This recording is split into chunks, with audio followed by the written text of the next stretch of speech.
வணக்கம் நெருப்பு தமிழர். ஃப்ளோரிடா வந்தாச்சு.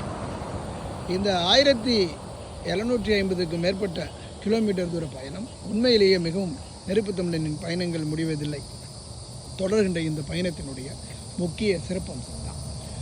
ஃப்ளோரிடான்னு சொல்லும்போது இயற்கை பஞ்சமில்லாததான். இயற்கை எப்போவுமே ரொம்ப கவர்ச்சிகரமாகவும் அழகாகவும் பரபரப்பாகவும் இருக்கும். இந்த இயற்கை இந்த வானுயர இருக்கக்கூடிய மரங்கள்லாம் நம்ம பார்க்குறோம்.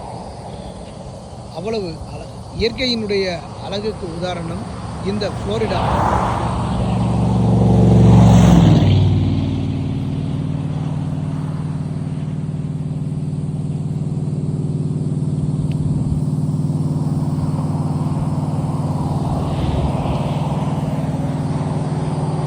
உண்மையில் ஃப்ளோரிடாவை அப்படின்னு சொல்லும்போது அவ்வளவு ஒரு கவர்ச்சிகரமான இயற்கைன்னு தான்